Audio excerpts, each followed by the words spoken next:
అందరికీ నమస్కారం. నా పేరు doctor Vasant Kumar Gaurani. GBS Guillain Barre syndrome. అసలు ఈ గులెన్ బెర్రీ సిండ్రోమ్ ఒక అబ్బాయి వాళ్ళ పేరెంట్స్ మానవత్వం చాటుకున్నారు.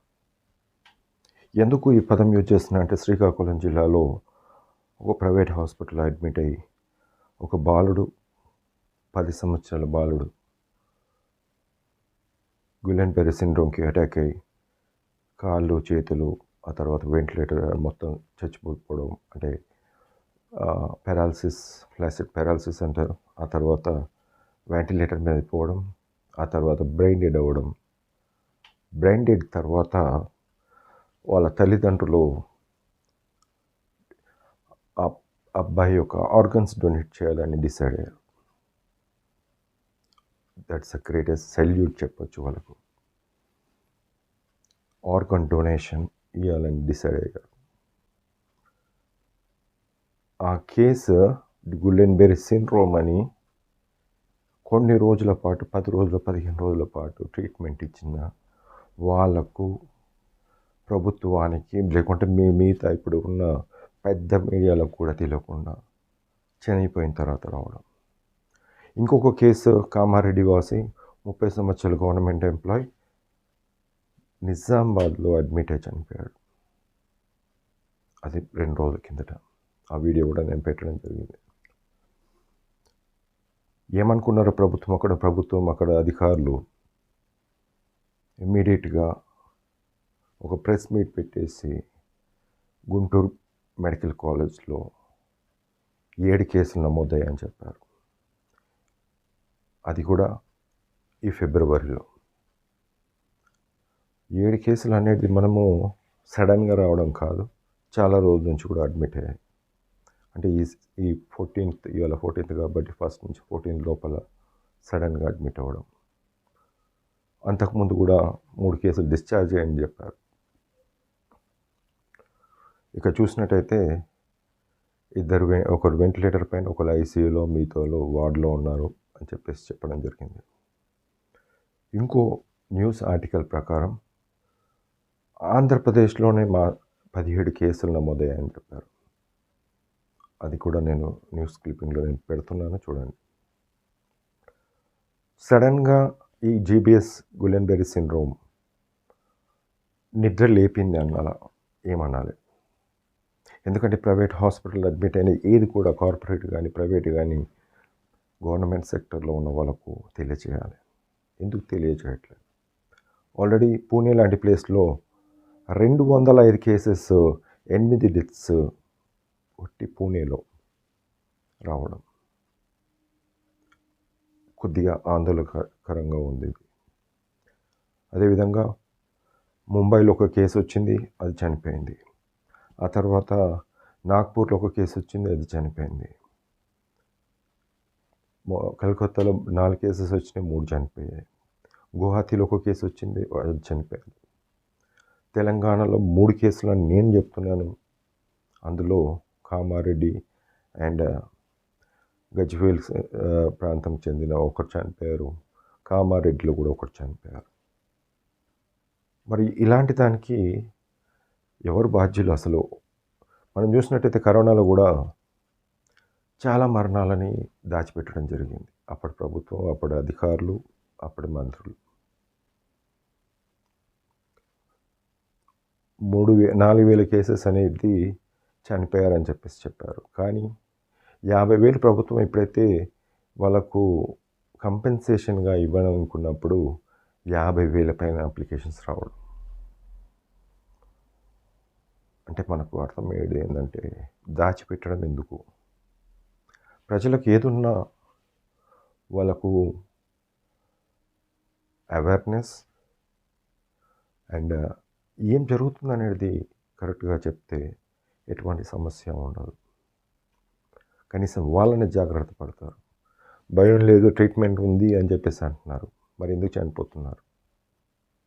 200లలో మనం 10 మంది 11 మందిని చూసాం. అంటే 5 6 అంటే 100% మనం చూసినట్టు 5 to 6 people ఆర్ డైయింగ్.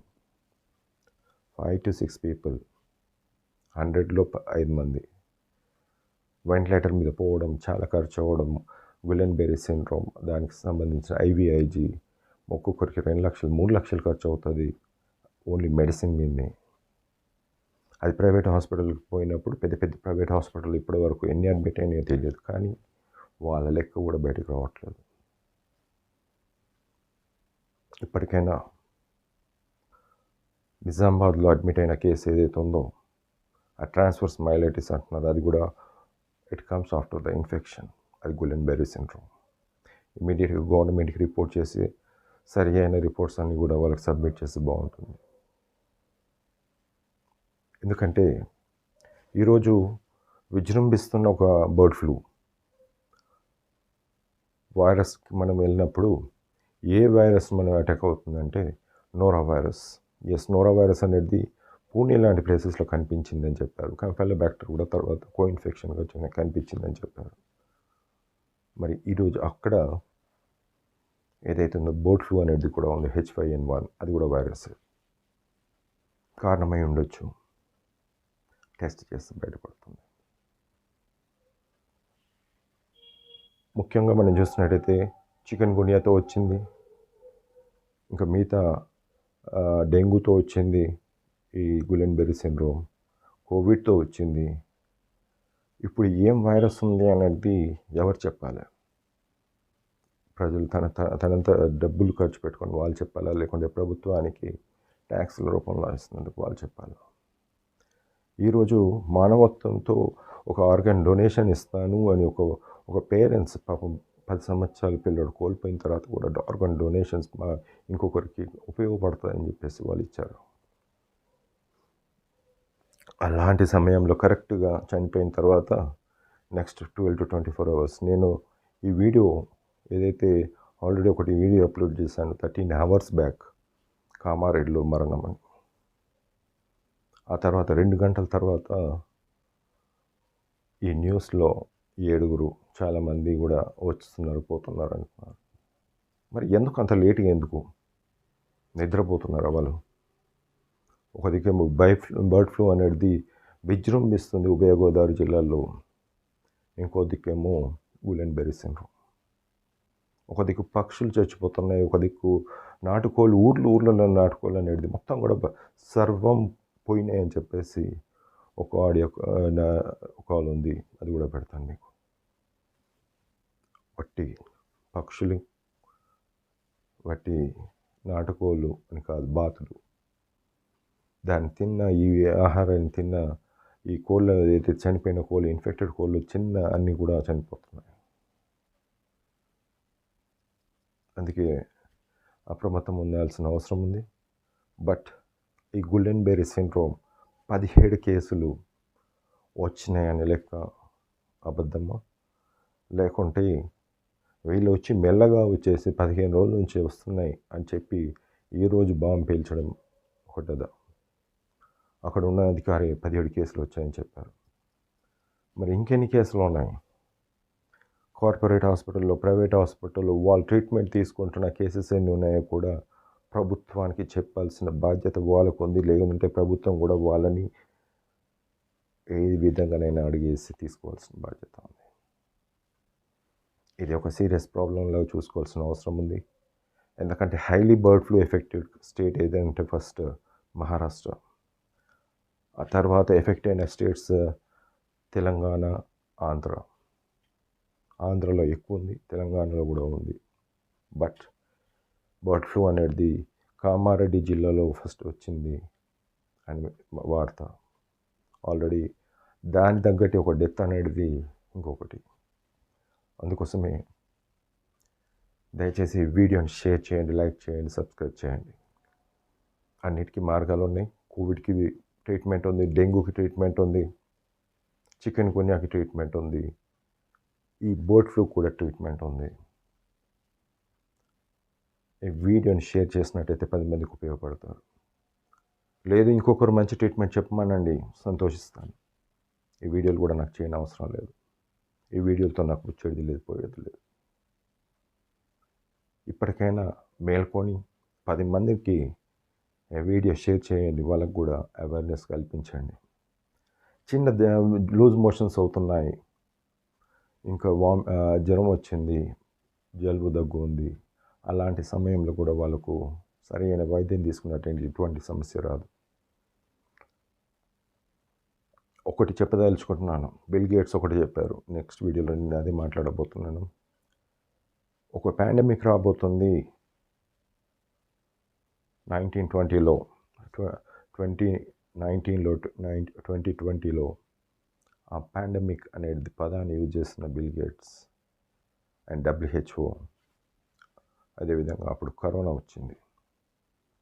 2022లో మళ్ళీ రౌండ్ టేబుల్ కాన్ఫరెన్స్ పెట్టేసి నెక్స్ట్ పాండమిక్ రాబోతుంది, గ్యాస్ట్రోఎంటరైటిస్ అంటే ఈ లూజ్ మోషన్స్ రావడం, దాంతోపాటు జలుబు దగ్గు ఊపిరితిత్తుల ప్రాబ్లం, అది కూడా 2025లో రాబోతుందని క్లియర్గా చెప్పారు. మరి ఈ రోజు ఉన్న గులెన్ బెర్రీ సిండ్రోమ్ అదే పాండమిక్ అనే క్వశ్చన్ వస్తుంది. ఇప్పటికైనా మేల్కోవాల్సిన అవసరం ఉంది. నెక్స్ట్ వీడియోలో విత్ ప్రూఫ్స్తో సహా బిల్ గేట్స్ ఏమన్నాడు, WHO ఏమన్నది అని క్లియర్గా మేము ముందుకు తీసుకొస్తాం. Thank you. అయినంతవరకు సాటి మనిషికి సేవ్ చేయడానికి ఆలోచించండి.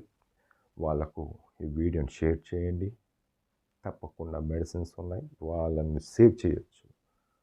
Thank you.